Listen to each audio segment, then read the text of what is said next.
If you have rheumatoid arthritis and you want certainty about how to eat to reduce inflammation and reduce your C-reactive protein and SED rate and reduce your risk factor of developing other chronic diseases, then this presentation is for you. It's the result of many, many years of reading and interpreting the scientific literature and then combining that with the observation of what works amongst thousands of people in our worldwide community and the feedback that they have provided. Together, this information, I hope, will serve you to make wonderful choices around your meals and to live a healthier, happier life.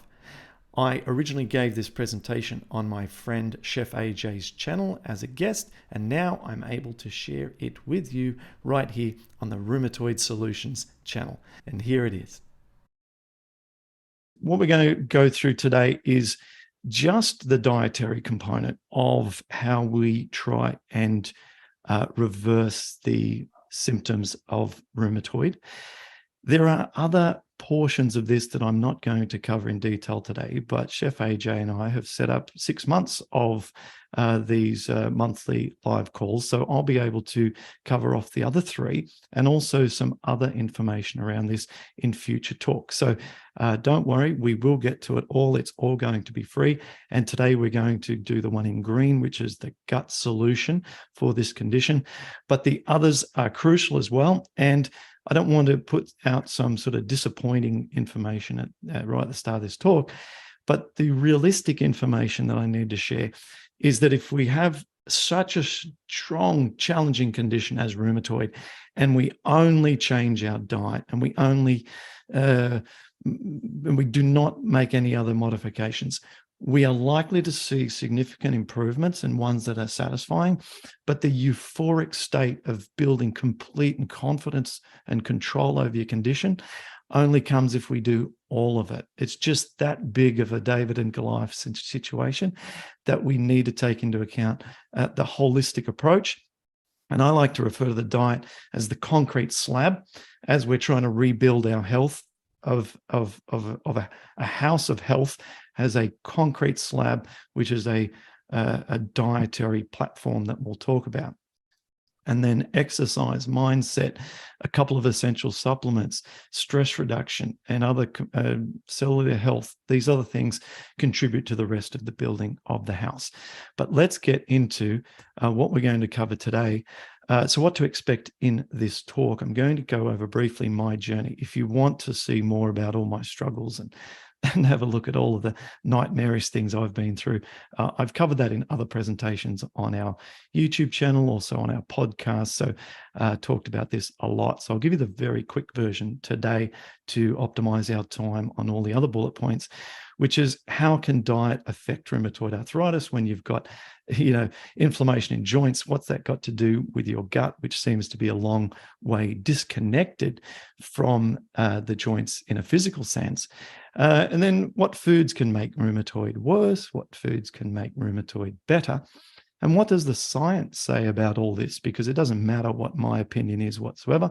It only matters what the science says, and we'll take a good look at that. And then can we even do better than the current science? Can we even put together a plan that incorporates more strategies from different sources, also scientific, but put them all together? And that will be our new approach for rheumatoid arthritis. And how does that compare to the old approaches and other dietary approaches that make some claims out there and sell lots of books? But in my view, when I show the science, are not supported by the science. And then how to get onto this new diet and what troubles you might have in moving across from one diet to another.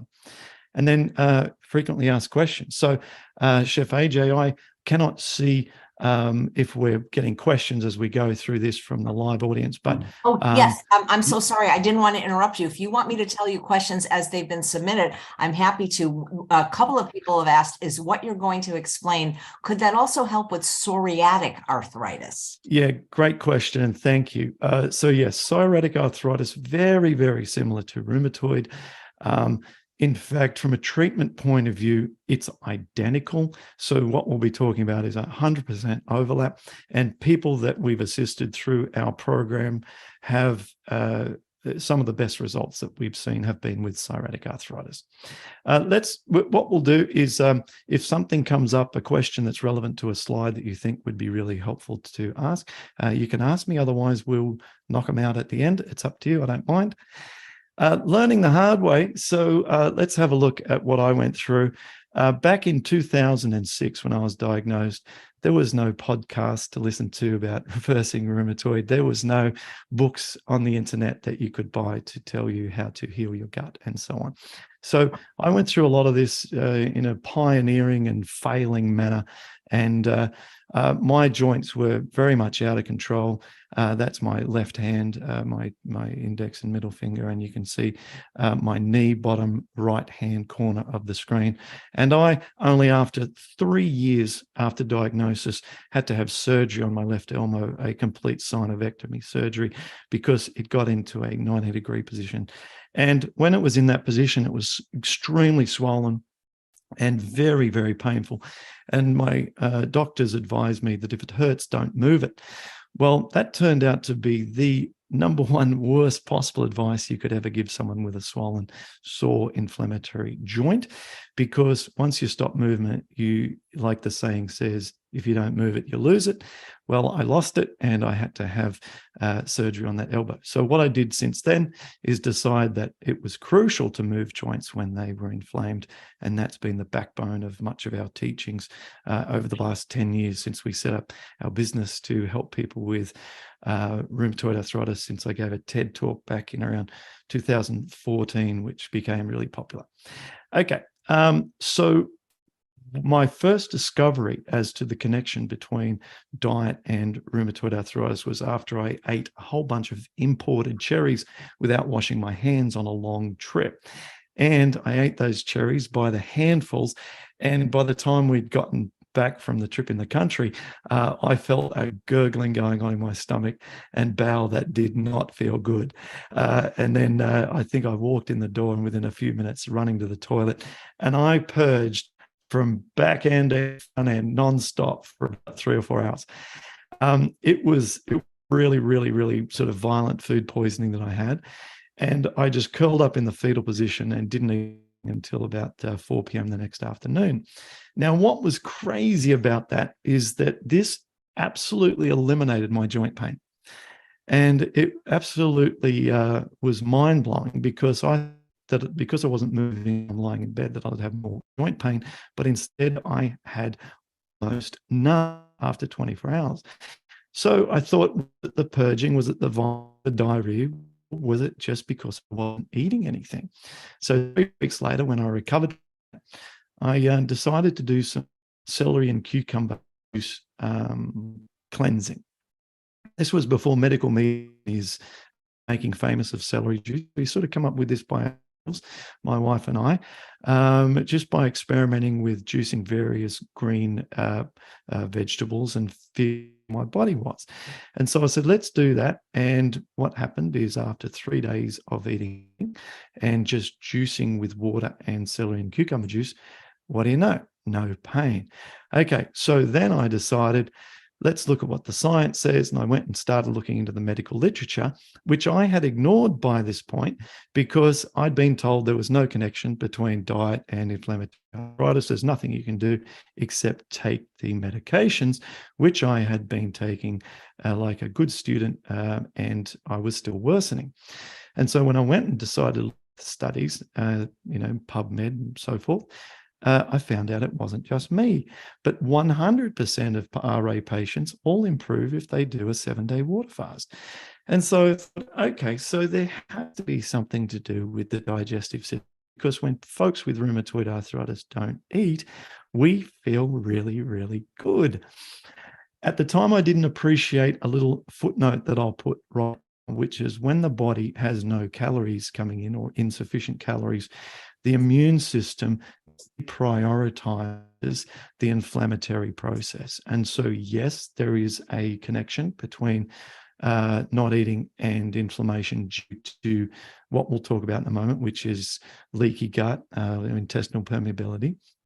But there is also a component the immune system just deprioritizes itself over just survival mode with a calorie restricted state.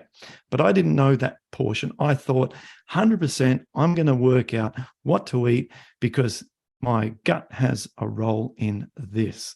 So I thought, what am I going to eat? And I applied a lot of scientific experimentation to this. Chef AJ and I, for most people who know Chef AJ actually does stand-up comedy, and she's been in entertainment for a long time. Likewise, I've been doing stand-up comedy and been involved in especially corporate entertainment for 22 years. So I've been doing that a long time. But prior to that, I did a laser physics degree and achieved a whole stack of accolades, awards, certificates, and even prize money of all things from the industry sector for research that I'd done on, believe it or not, optical fiber technology and laser light ability to impart what's called fiber braid gratings into optical fibers. Very different field than what I'm in now. But I did learn through those years of research and working in a high-tech company, the methodology of scientific research. And so I applied that to my eating, and I was testing isolating foods, testing everything. And what I found was working best for me in the early stages when I was really, really inflamed was a raw food, plant-based diet. So I went on 100% raw food diet. And this was very, very difficult. I had a lot of weight loss. I've always been thin, so I didn't have a lot of weight to lose, but I prioritized pain reduction over muscle retention. And so I was able to sustain a raw vegan diet for 8 months. And then I moved from there and was able to eat some cooked pseudo grains like quinoa, buckwheat, amaranth. And I was able to transition onto some more of these cooked foods, which changed my life because I was really finding it hard on the raw food diet. And then, so that central diet, which does look really basic and simple, there actually is some sweet potatoes in there as well, was actually a step up for me. Like for most people, that would be, oh my God, that looks hard. Well, for me, that was like a breakthrough. And then I went across to what I eat and have been eating since 2009, which is a whole food plant-based diet with no oils. And, our family eat lots of curries and meals and beans, lots of rice, potatoes, very McDougall-ish, McDougall diet sort of style, with an emphasis on leafy greens, tons and tons of leafy greens. So that was my personal evolution.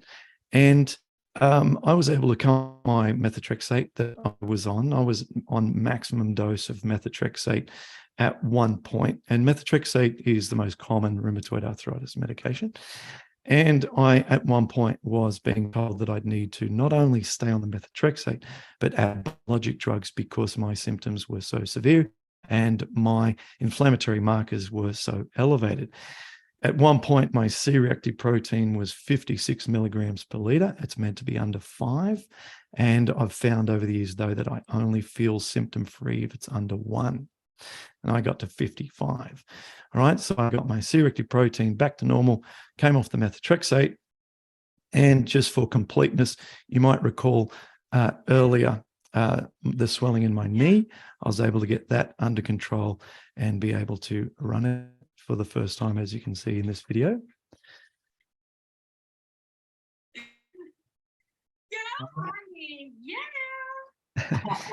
Okay, and then you'll remember my fingers and the elbow surgery and all the struggles I had on that front. This was the other day at the gym. This is only about 3 weeks ago, just to give you an idea of the transformation. Wow.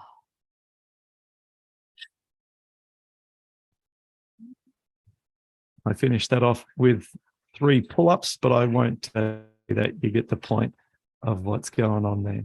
And my beautiful wife, Melissa, who is from Florida, And I, at one point, were facing the reality of no children. And you can see now that we have 3 beautiful little kitties. This is us in our Christmas pajamas, which is my wife's tradition. Each year we have to dress up in some silly Christmas matching outfits and get photos done. And so this was about a month ago. And that's Angelina, and she's the eldest. And we named her. Her name is after Little Angel. And the middle one is called Ariel. And I joked that we named her after a font. And or the Little Mermaid. that's right. She was born underwater in a bath, so it's appropriate. And that's little Aiden. So 3 A's right there, and they're the love of our life. So that's my little backstory. I've had one setback. One setback occurred in 2019 to show that this disease never goes away. What we're after is to try and build confidence and control over the condition. The setback I had in 2019 was in the US. Went to a popular, but I won't name it, restaurant chain that is not a fast food place, but it has veggie burgers. And I ordered a big, oily veg burger with side of fries. And that bomb of a meal caused me to develop symptoms again the next morning. And this caused me a major setback because those symptoms went straight to the knee that I had worked so hard to get back under control. And the inflammation at knee meant that I then decided to ride my bike again to try and clear the inflammation. A bike accident, and I damaged the knee even further and had to get a knee replacement. I could not recover the knee. So that was a huge setback for me. And had I not eaten that meal, I believe that I wouldn't even be talking about problems, or I would just still have my same knee today. So there's a disclaimer that you've got to be real careful with this. And what I'm talking about here, it's super real. This is, you don't become like a fictitious character who has this story and then runs off in the sunset. You got to live your life the way that you talk. And so that's what I do. So how on earth can a diet affect rheumatoid arthritis? Well, let's just go through some basics here, just for a little reminder of some of the key parts of the digestive system for those who have better things to do than worry about this. It's a little dull, but we'll get onto some interesting stuff in a minute. So we've got saliva in our mouth, which helps to become the first portion of mechanism to break down our food. It then goes down through into our stomach, where we have digestive enzymes and hydrochloric acids to help break down the food. The hydrochloric acid helps to break down our proteins in our food, which is important because it's proteins which later, as we get down further into the intestine, which if they're not completely broken down and enter our bloodstream, can become immunoreactive. So we need good hydrochloric acid to break down the proteins. This goes down into our 22 feet of small intestine, and the small intestine does a good job of absorbing lots and lots of the nutrients of our food and continuing to break down the food until it ends up in the large intestine, where we used to think, or scientists used to think, that the only reason we had large intestine was to withdraw water was left in the meal back into the body to rehydrate and retain water. But now we know that it's one of the most crucial parts of our entire body because it has our second brain, which occupies trillions upon trillions of microbes. And these microbes play the most crucial role in our health in a way that just is so humbling to us as humans who think that we're in control of our lives and we have a certainty in our life, but we are literally at the mercy of the bugs in our gut. And we'll talk about that in just a moment. So you can see down here, it says large intestine. That's what we're going to spend our time talking about in just a moment. It's this section here, okay? Because that's where most of the bugs inside our body lie. And the reason they're there is because there's a lot of mucus, and bugs like hanging out in mucus. And number two is there is a food source for them. And what they eat is the undigested food that our bodies have not used through the small intestine. So it's like the compost heap of our body.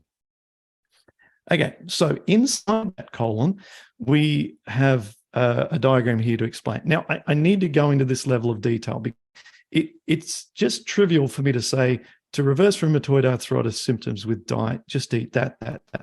It's just pointless to do that because there's too much misinformation online for me to just say that and for you to have the deep conviction, knowledge, and understanding as to why.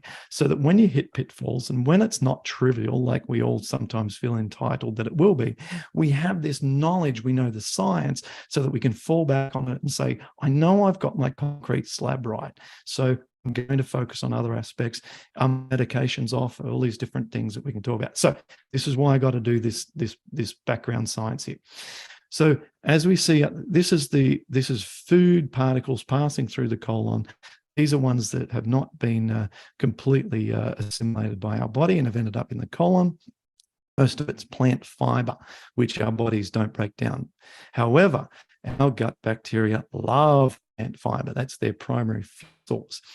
As we look here, we've got a layer of microbial biofilm that sits over the top of a mucus layer. This mucus layer is really, really important, and that's where most of the bacteria sit. And then there is an inner mucus layer that's thicker, and it protects us from having all this stuff going into our bloodstream, because this epithelium, which is a string of adjacent cells, protect what's on the inside of our gut from getting into our bloodstream, which is on the side. Now, this is if you're building the human digestive system, and this was some kind of like schematic, and you went to your boss and said, hey, what do you think of this? You'd get laughed out of the room because the protective layer is only 1 cell thick. All right. So it's microscopically small. And that layer has to protect you from things getting into your bloodstream from all the stuff that we put into our mouth. That's why the mucosal lining is so important, because it adds that extra protection from all these food particles and bacteria from getting through past the epithelium and into your bloodstream. Just on the other side, cell wall is 60 to 70% of your immune system. And so this is a very, very active part of our body where it is a really delicate process where we are out of control, meaning that it all comes down to things that we can't physically touch and feel. We have to only influence it through our dietary and other habits to then get the secondary benefit and so on. So that's what's going on there. Now, what we're aiming to do is eat lots of plant fiber. And doing that, these act as what's called prebiotics. We've heard of probiotics. They are the actual bacteria that exist in our colon, but also the ones that we refer to as we're buying shelf products to add more bacteria to our gut. These probiotics then have metabolites, or things that they produce after they consume the plant fiber. Those metabolites or end products are called postbiotics. So we've got that's before the bacteria. We've got the bacteria themselves. Then we've got after the bacteria, the postbiotics. Crucially, the postbiotics include short-chain fatty acids. And this is absolutely essential. These short-chain fatty acids act as fuel for the cells in your gut wall. They protect and the cells by fueling them to repair themselves, and also goblet cells, which are the mucus forming cells. But these postbiotics include vitamins, hormones, and amino acids. And these probiotics also interact with your immune system. So if your gut bacteria, you are going to have a shaky platform for your immune management. So what do we find with rheumatoid arthritis patients? So healthy microbiome, there are 3 aspects that are really important. We, first of all, need to control the disease-forming microbes, because it's not just healthy ones that are in there. We can have some pathogenic ones. So we need to control those. We need lots and lots of healthy microbes that can create those side benefits that we spoke about just on the previous slide, those metabolites, including main fatty acids, the hormones, the vitamins, and so on. And we need a high degree of diversity. So the American Gut Project came out a few years ago and said one of the crucial things to have a healthy human gut is lots of diversity of the microbes in your gut. So they're the three things, okay? So we need control the baddies, lots of goodies, and lots of diversity. What we find with rheumatoid arthritis patients is they have out of control baddies, not very many goodies, and not much diversity. Okay, so all three are out of whack. All right. So not only that, it is considered amongst the scientific research more and more likely that dysbiosis, which is any of those three things happening, right? Any of those going off, the dysbiosis can result in a situation where rheumatoid arthritis can be triggered by certain strains of bacteria. So a lot of research has been done around certain strains of bacteria that got a big red flag marked on them. P. copri, P. gingivalis, which is inside your mouth. This is the bacteria that causes periodontal disease and gum disease. And Proteus bacteria, which is associated with female urinary tract infection. Urinary tract infections doesn't mean that men cannot. And Epstein-Barr infection and mycoplasma. Now, each one of those five have been strongly associated with potentially developing rheumatoid arthritis. The most commonly accused is P. copri. What they find is that when P. copri is put inside mice that have an inflammatory arthritis model, that you get more inflammation, more severe symptoms in those mice. So they suspect that the P. copri presence in RA patients is an aggravator, certainly associated with more symptoms. So that's something that could be a trigger. And just recently, in 2022, a new species of bacteria was discovered that's owned patients with rheumatoid arthritis, and they use these complex computer-generated based on samples from folks with RA. So they study who they take a look at all the bacteria, and they found that there's a certain new strain that I'd never seen before. And when they put strain into a mouse, were able to create inflammatory arthritis. The first time ever that a demonstrated model of creating inflammatory arthritis has been achieved without loading the mice with inflammation, like by making it chemicals which cause it to have leaky gut and so on.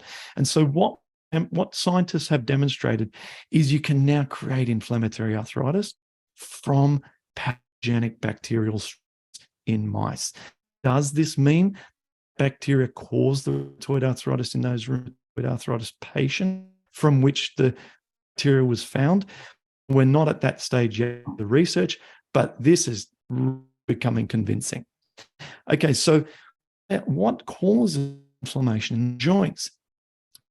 If we look again at, I haven't shown this slide before, sorry. So if we look at the really microscopic cross-sectional diagram of what our gut wall looks like, these are cells that are meant to be jammed together and the little villi sit on top. And then we're meant to have this big chunk of mucus sitting over it to protect it from food particles and bacteria that are floating around in your colon. What can happen is that stuff can move between these cells and get into the bloodstream. This is highly inflammatory. And what the immune system does is attack those, break those down, and the immune response causes more inflammation at the lining of the gut here, which allows more permeability or leaky gut to occur, and the process continues. One of the reasons it happens is because the mucosal lining gets depleted, and the mucosal lining can be depleted through a number of ways. One popular explanation for this is that when good bacteria are of their fuel source, they can actually begin to consume the mucus as a result of being in a survival state. So your bacteria can consume your mucus, get rid of the mucus, and what's happening is there's no protective layer between the stuff on the inside and the gut wall, and this is inflammatory, and this is when we start to see openings happen here. And of course, if we're also starving our good bacteria of fiber, which they need, then there is not short-chain fatty acids to fuel the repair and reproduction of these cells to be able to help if they go into what's called apoptosis, which is cell death. All right, so that's what's on. Now, there's another factor here, which is LPS, which is endotoxin. This stuff is on the actual outer wall, some of the bacteria. This stuff is just like kindling onto an inflammatory fire. It's very, very inflammatory. So the endotoxin, when it gets into your blood, creates immune response and inflammation. And studies have shown that the amount of lipopolysaccharide or LPS or endotoxin in the bloodstream correlates proportionally to inflammatory arthritis symptoms in rheumatoid arthritis patients. So what's happening is that in the simplest way of looking at this, stuff in the gut is getting up against the gut wall, which it shouldn't because of the mucosal lining has been eroded. It's getting in the bloodstream. The body's becoming immunoreactive, and our joints can become implicated. Why are the joints implicated though? Because studies have shown that literally the bacteria from your and the LPS has ended up into joints where the body is attacking those particular foreign particles, and as a consequence, the joints are becoming hot and inflamed. So we've found in studies where bacteria and the endotoxin are in joints RA patients. So it's an interesting phenomenon. And again, like recent research is exciting. There was a study in 2021 showing that the degree of leaky gut in mice was directly proportional to the amount of arthritic symptoms, right? So that's where it's at. So if you have all this going on, dysbiosis, it can have impacts not just on the joint inflammation via leaky gut, but it creates a negative mood. It builds cravings for poor foods, hormones, and it turns out that there's less of a dopamine response to exercise. Okay, so that is the world of rheumatoid arthritis. What causes all of this? Well, the number one thing at the top of this list, antibiotics, is a big culprit. I took antibiotics for 5 straight years as a teenager for my acne. And then later on, when I was delighted to be asked to go and entertain the troops as a stand-up comedian over in the Middle East through Dubai and Kuwait and even in Iraq, I had to take anti-malaria therapy for 3 months. And that anti-malaria therapy, Chef AJ, was the exact same antibiotic, doxycycline, that I took for 5 years when I was a teenager for my acne. And what do you know, 3 months after getting back from deployment, I developed rheumatoid arthritis. And so I've looked into this extensively and found out that there is a recency association of antibiotic use with rheumatoid development, but there also is a cumulative dose risk association with rheumatoid arthritis. So I had both. I had a huge cumulative dose of antibiotics, and I also had a recency contributor as well, because I'd had them all over again for 3 months prior to my onset. In our community, we have a community support platform called Rheumatoid Support, where we have hundreds of people that I and some other coaches all chip in and coach people. There's a sort of a questionnaire at the start where people go through some questions, and what comes up all the time is antibiotic use for teenagers as a teenager for acne. So Roaccutane, or just the doxycycline like I took, other variations of antibiotics, it's very, very frequent.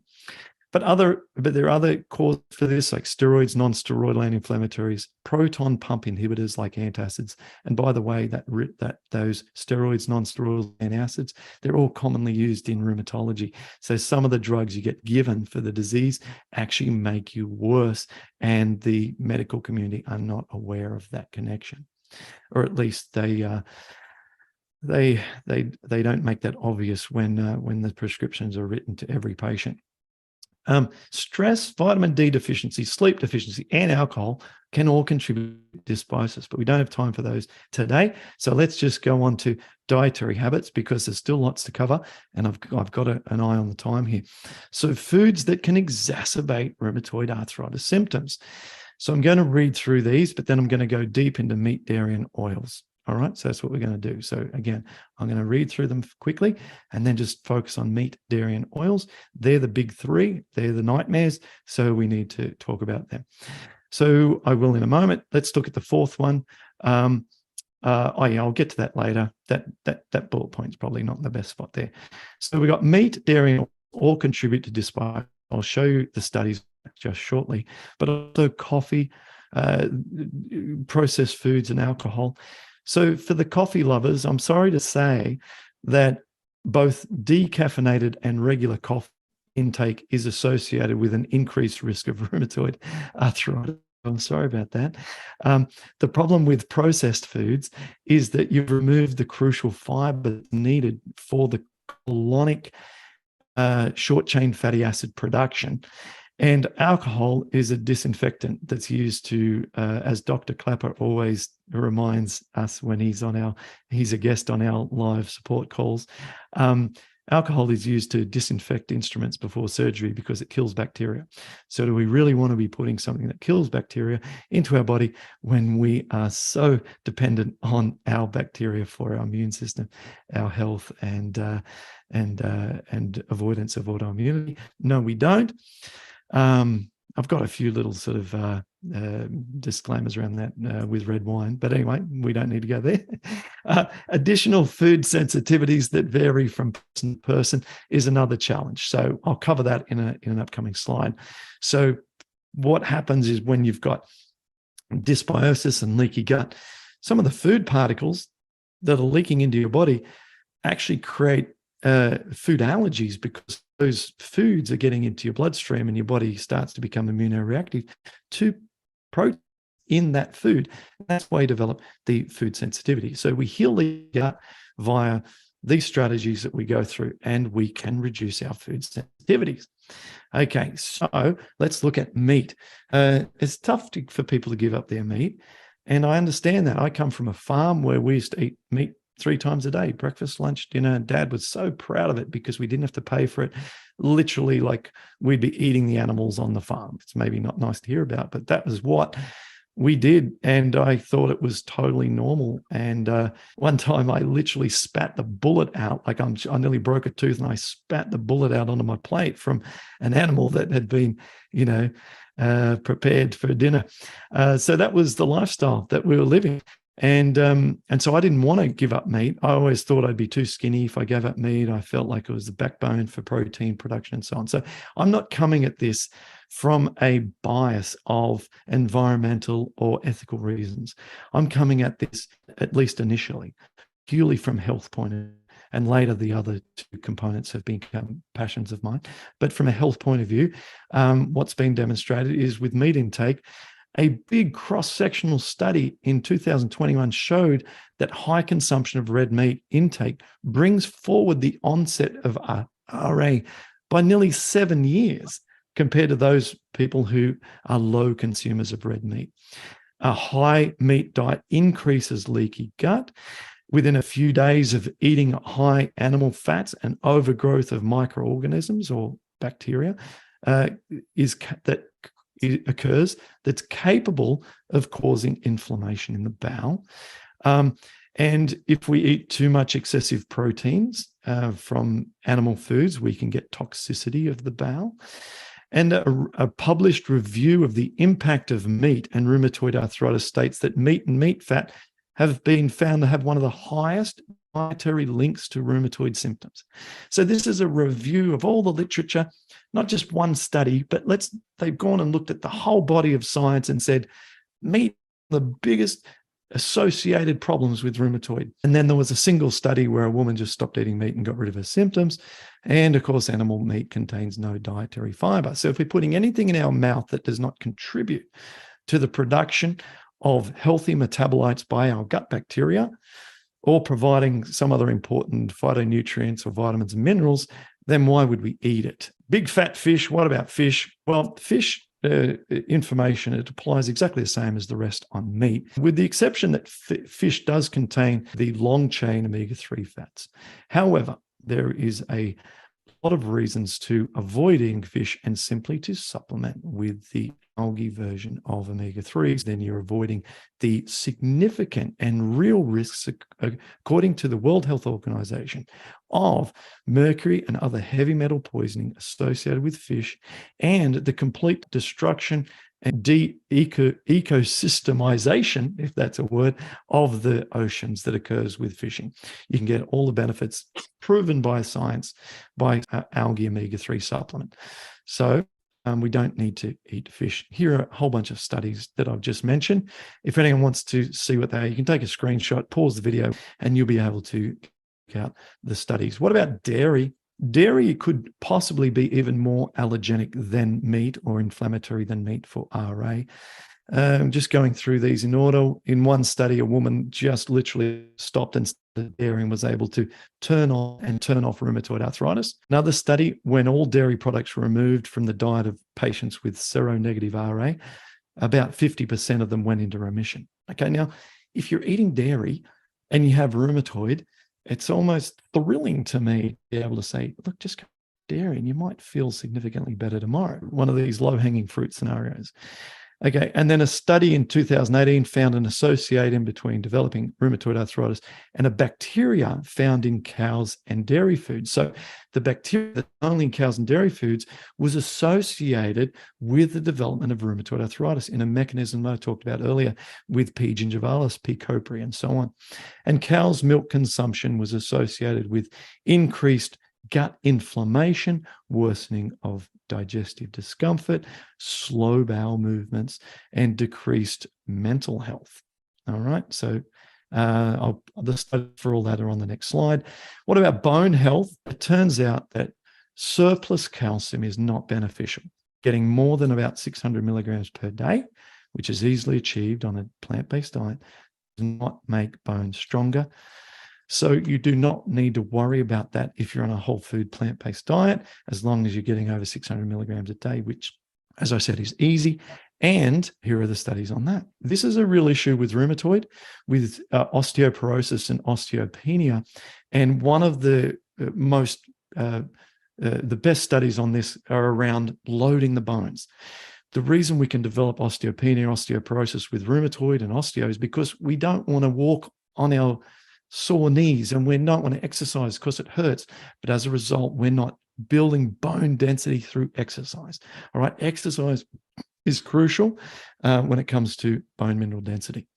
Now, oils. Why no oils? Why no oils in the diet? This we have to head in a different direction here. And Chef AJ, I've got a whole different presentation about this in the future. It's going to be all about cell membrane health. I gave that presentation as part of the Mastering Diabetes Summit recently, and it was really, really well received. And I'm really looking forward to sharing that with your audience.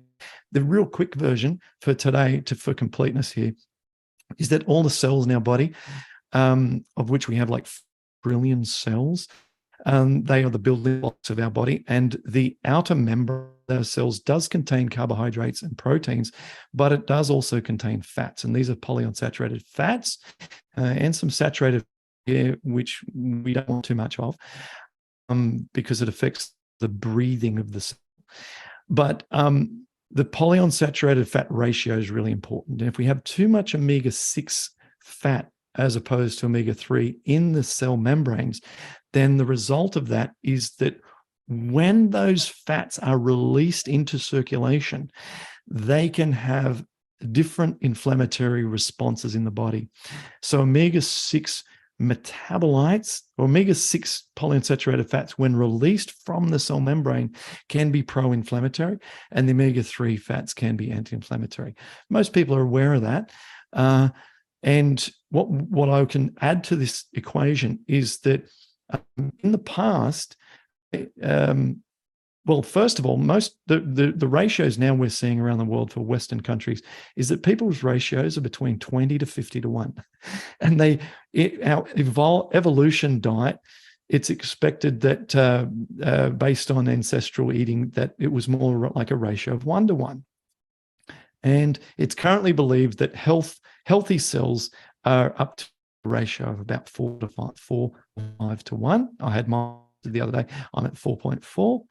And in a prospective study involving almost 600 RA patients, the omega-6 to 3 fatty acid ratio was directly associated with unacceptable and refractory or stubborn and unmanageable pain, and a ratio of 2 to 1 or 3 to 1 suppressed inflammation for RA patients.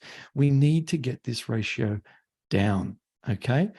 So here are the studies on that for the real researchers in our audience. And it's hard to get it down when we're eating oils. So if we look at the table first, you can see these are common oils that are used in processed foods and are used in deep fry cookers, or are used perhaps in stir frying at home. You can see that here with omega-6, we want that. We want a low ratio. So here we've got ratio about 2 to 1, a ratio of, 7.4. What's that, Chef AJ? That's a ratio of about, 6 to 1 or something? I don't know. This is infinite. So, right? So it's just purely omega-6s. Now, what's even worse is when you heat the oils, they become a free radical megabomb. So you're not just only creating an imbalance in your cell membranes, but you are adding a free radical megabomb to your body. And this really matters via a mechanism called oxidative stress, which is beyond the scope of today's discussion. It's another whole hour. Okay. So just trust me on that. That's you don't want that. All right. Now, olive oil and avocado oil are neutral. They're slightly inflammatory from a omega-3 ratio, or they have a slightly unequal ratio. But because most of them are made up of omega-9s, which your body produces naturally, they're not as pro-inflammatory as any of the ones listed here, which are the seed oils. However, we don't recommend them because we just have other reasons to, and I'll explain why. Here's why. So all high-fat foods can promote inflammation when you are dysbiotic. If you are in an inflamed state, inflammatory arthritis, you want to have only adequate fat intake, certainly no fat foods. Okay, so we know that dairy and all high in fat. People say, well, I'm eating lean chicken, no skin. Yeah, the fat is in the muscle of the chicken. It's still there, all right? So we can't get away from that. But high plant-based foods aggravate inflammation. And this happened to me when I was following a different person's. There was 2 people with books on Amazon back in the day when I was trying to reverse inflammation. And I was following one of theirs, and they said on day 4, eat like 2 avocados. And I ate 2 avocados. And that created, at that time in my life, the worst knee inflammation that I had ever had. And I recorded a video of myself trying to walk, which I use in other presentations. So even high-fat plant-based foods can aggravate inflammation. So why do we need to have low fat? Because the following 5 bullet points, and they're subtle, more subtle. And a lot of people get this wrong, and they say, chuck tons of chia seeds into your smoothies. No, we don't do that. When we're dysbiotic, any high-fat foods, I've got fat twice there, I apologize, increase inflammation because endotoxin on the outer membrane of the pathogenic bacteria is fat soluble. So it is therefore has an easier passage through into your bloodstream if you've lost your mucosal lining. All high-fat foods increase oxidative stress via advanced glycation end products. Okay, so all high-fat foods increase oxidative stress, and Oxidative stress is one of the underlying causes of RA that I'm not going to go into today. It's just a big topic, but I will cover in future Chef AJ sessions. A fatty liver prioritizes the production of omega-6 polyunsaturated fats over omega-3. So if you've had a history of high saturated fat intake, then your liver, which is where your long-chain fatty acids are created for your cell membranes, prioritizes an imbalance of omega-6s over 3. So you can become pro-inflammatory from a food like avocados. All fats increase the production of bile acid. Doesn't matter what sort of fat at all, requires bile acid production to be created. And then we've got an interplay of gut permeability that could potentially play out. And the enzymatic demand of RA patients may exceed the resources for patients with villus atrophy who have reduced pancreatic secretion. That's complicated. And I'm sorry to throw that at you like that, but what it means is that a study showed that people with RA don't have as many little villi that are on the top of their cells, which are there for nutrient absorption. And when they've got a depletion in those, then the cells don't excrete enough stimuli hormones to create enzyme juices to break down foods. And as a result of this, we may not be properly breaking down fats. And that's a little heavy science for this talk. But anyway, that's what's going on there. So these subtleties are crucial. And that's why we have a low-fat plant-based diet. So foods that do improve RA symptoms, we've got to eat prebiotics, which is any types of fiber, which creates our probiotics, which are healthy gut bacteria. The way to suppress these pathogenic strains is simply to have lots of good guys. They do the job for you, and they create these short-chain fatty acids, which are fuel for your gut lining and goblet cells to create mucus.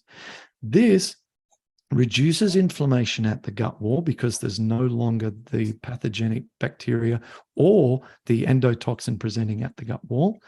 And it reduces the colonic pH, more acidic environment, which makes it hard for pathogenic bacteria to thrive. This reduces leaky gut, which means less stuff in your bloodstream. And then this improves rheumatoid arthritis because your body is not reacting to all that crap in the blood and when it reaches the joints even. Does this work? Well, if you only just ate a plant-based diet, which people have done in studies over the last 30, 40 years, apparently the medical community are a little slow in looking at this part of the research. But in 2017, a review article, meaning across looking at all the studies, said we should work to educate and capacitate patients with the benefits of eating more vegetarian and vegan diets, eliminate potential allergenic components, and introduce more polyunsaturated fatty acids into their diet plan, meaning omega-3s. What is a study on 4 weeks on a plant-based diet? Rheumatoid patients experienced a change in their gut bacteria, and the changes in the fecal or poo flora associated with improvement in rheumatoid activity. Another study showed 4 weeks on a low-fat plant-based diet, thanks to Dr. McDougall's research, was all it took to reduce rheumatoid factor by 10%, CRP by 16%. Booyah! Why wouldn't you do that? Okay, another study. That one I've shown. 2019, this is a lot. There's a lot on this screen.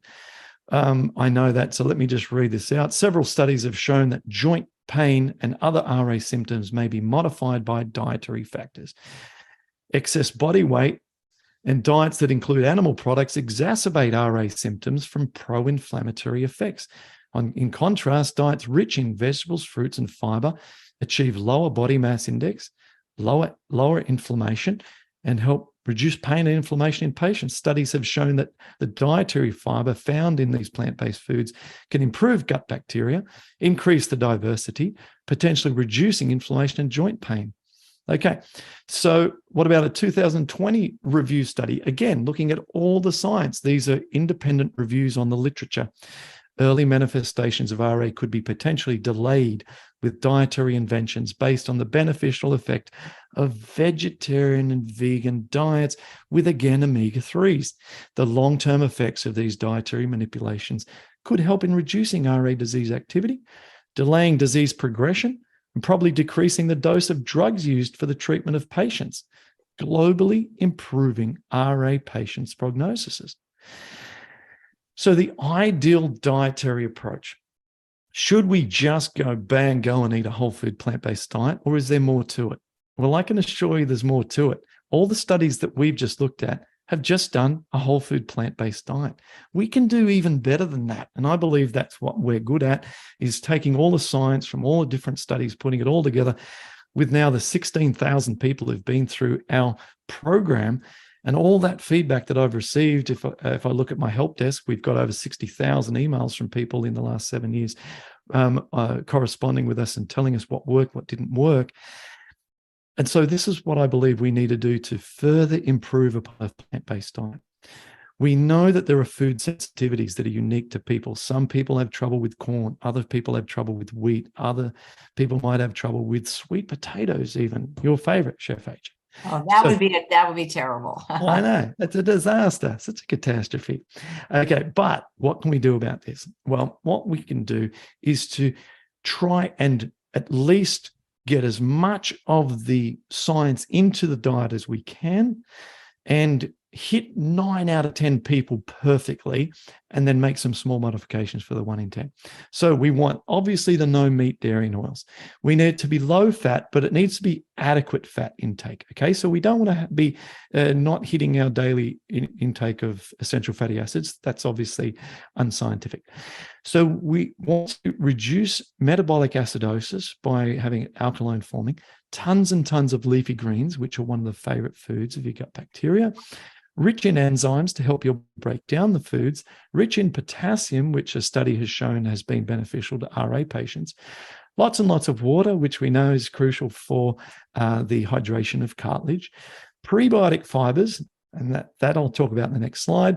And we want to throw in some selective antimicrobial, antifungal foods, and temporarily make it gluten-free, nightshade-free, and fructose-free just for the hell of it, because we're going to get everything right in an elimination process. Now, we'll look at what that looks like in just a second after we look at prebiotic fibers. This is new information for our community. After I've done a lot of research into this alongside of a great pharmacologist, Dr. Paul Clayton, has been really, really cool. So what he did, he ran some complicated analysis to show that leaky gut can occur anywhere along the bowel if we don't have the right particular fibers to feed the bacteria that live at those areas. So in the first start of our large intestine, we have the ascending, because it's going upwards, the ascending colon. And here we have the FOS, the FOS, or the fructo oligosaccharides, fuel for the bacteria that live here. They ferment quickly. These things are shorter, complex chains in their molecular structure. So the bacteria eat them quickly, like num, num, num, candy, right? Straight at the start of the colon. Then the structures that are a little bit more complicated get consumed over here. Those structures are called inulin. And then as we come down the descending colon, the 1 to 3, 1 to 5 beta glucans are fuel source for bacteria that live there, and finally resistant starch. And you can see I've taken this a step further. I've added foods that correspond to the sections of the colon. And as a result of this, I like to, in our evolving recommendations and guideline materials inside Rheumatoid Solutions, to incorporate these foods in the reintroduction process so that people can be covering all aspects of their bowel with a prebiotic fibers, all of which are cheap and available foods from the grocery store. Okay, so the ones that we like the most for this is onion and garlic over here. I really like, we've got leeks, again, onions. I love garlic. Around here to beta glucan, the oats especially. I like everyone to get onto oats for breakfast if they can. It takes a while because of a few reasons, but we get them can tolerate it. It's a big win. The way we do that is to use very small servings of these foods at a time. So they might only have 1 teaspoon of oats on day 1, 2 teaspoons day 2, and so on, until the gut bacteria actually develop to match the food group that's being consumed. And then resistant starch down here. My favorites down here are bananas. I eat bananas like a monkey. Okay, so, and quinoa with an R at the end. That's because I put that together about 1 minute before I hit go. What does the dietary plan look like? Well, here's the baseline phase of our program. We want to eat lots of buckwheat, quinoa, sweet potato, amaranth. I've not included it there, but it's part of it. Lots and lots of leafy greens, celery and cucumber juice, some seaweeds like dulse and wakame, onions, garlic, and some fermented probiotics in the terms of miso paste. This is the standard fare for 7 days inside our program. And then we want to move food one by one per day until they can have a whole foods plant-based diet with minimum intake, however, optimized omega-3 to omega-6. So it takes a while to get there, and through this arrow, this arrow leaves out a big gap. There's a lot going on here in this arrow, with the reintroduction of foods and the inclusion of a lot of those prebiotic fibers. How does this look compared to other diets that claim to be suitable for rheumatoid arthritis? So you can go on Amazon and look at rheumatoid arthritis diets, autoimmune protocols, and there's people on social media saying, would you believe I just ate 100% diet, carnivore diet, got rid of all my symptoms? In fact, there's some daughters of famous celebrities who endorse this and have a huge following, and there's a movement for carnivore and keto, all this stuff. But how does it compare, A, to the science, and B, health? Well, I put together this table to illustrate that. We want a diet based on the science to be dairy-free, processed-free, animal-free, free of oils and cooking fats. We naturally want to include food groups that are linked with longevity. Just because we have this disease, we don't want to die earlier than we have to. So we want to eat foods like legumes and so on that are linked with longevity. We want to reduce oxidative stress, which I touched upon. We want to optimize microbial species, reduce intestinal permeability, optimize our cell membrane polyunsaturated fat ratio, potassium, all of which supported by the science. These are important things to reduce inflammation. And we need to don't step on the landmines that are associated with food sensitivities. Look at the failure rate of these other diets. They're just atrocious when it comes to these. And in the very few cases where people see symptomatic relief from doing those diets, Titanic experience, meaning that they have a temporary relief on a Titanic boat. At some point, it's going to sink and sink really, really hard. And I work with these people after they've been on that for a period of time. They come to us and it's hard. It's hard to get their health back on track because they've lost so many important species in their gut microbiome that are needed to break down healthy fibers to create short-chain fatty acids and other metabolites to serve and heal the gut wall. So it can be done, but I would strongly avoid the use of the unscientific approaches, which may temporarily help because they are avoiding food sensitivities. Okay, so if you're eating these things, radical elimination that aren't based on health and nutrition, but the avoidance of these food sensitivities that are a result of leaky gut. But eventually the microbiome diversity and health deteriorates. So what happens if you do everything that I have presented here? And I think this is the second last or third last slide. So we're almost done, Chef AJ. I know we're running a long session here, and I don't know if I'll be opposing or saying it's okay, but we're almost done here. So if you do all of these things, you'll improve gut health, reduce oxidative stress.